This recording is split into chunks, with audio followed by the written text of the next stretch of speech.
اور پھر شرم و حیا کے پیکر تھے۔ ایک مرتبہ مشہور واقعہ ہے، نبی پاک صلی اللہ علیہ وسلم اپنے گھر کے اندر موجود تھے، دروازہ کھٹکا، اجازت آپ سے پوچھا کہ کون ہے، بتایا گیا کہ ابو بکر ہوں، آنا چاہتا ہوں۔ آپ صلی اللہ علیہ وسلم نے اجازت مرحمت فرما دی، حضرت ابو بکر تشریف لائے اور آ کر مجلس میں بیٹھ گئے۔ تھوڑی دیر کے بعد پھر دروازہ کھٹکا، پوچھا کون، بتایا گیا کہ عمر ہوں، اجازت چاہتا ہوں۔ آپ نے فرمایا کہ آ جاؤ، اجازت دے دی، آپ حضرت عمر بھی آ کر بیٹھ گئے۔ تھوڑی دیر کے بعد پھر دروازہ کھٹکا، پوچھا کہ کون، بتایا کہ میں عثمان ہوں، اجازت دے دیجیے۔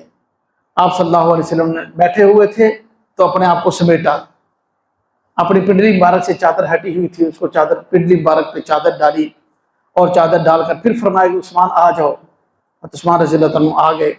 بعد میں اماں عائشہ صدیقہ رضی اللہ تعالیٰ عنہ نے پوچھا کہ یا رسول اللہ، عثمان پر کے آنے پر غیر معمولی یہ جو آپ نے اہتمام فرمایا، اس کی کیا وجہ تھی؟ اپنے آپ کو سمیٹا، اپنے کپڑے سیدھے کیا، اپنے درست کیا۔ آپ صلی اللہ علیہ وسلم نے وہ الفاظ ارشاد فرمائے جو صحیح حدیث کے اندر موجود ہے، الا استحیی من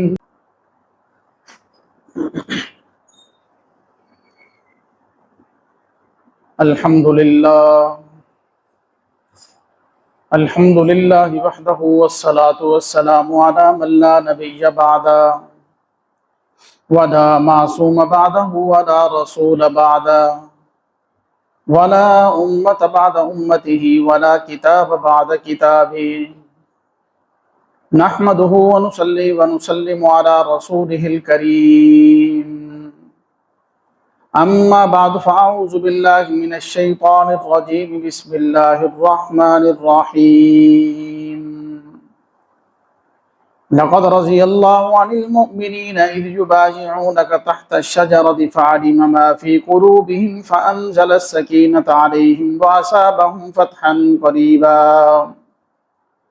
وقال النبي صلى الله عليه وسلم أرحم أمتي بأمتي أبو بكر وأشدهم في أمر الله عمر وأصدقهم حياء عثمان وأقصاهم علي بن أبي طالب وقال النبي صلى الله عليه وسلم لكل نبي رفيق ورفيقي في الجنة يعني في الجنة عثمان أو كما قال رسول الله صلى الله عليه وسلم صدق الله مولانا العظيم وبلغنا رسوله النبي الكريم ونحن على ذلك لمن الشاهدين والشاكرين والحمد لله رب العالمين اللهم صل على محمد وعلى آل محمد كما صليت على إبراهيم وعلى آل إبراهيم إنك حميد مجيد اللهم بارك على محمد وعلى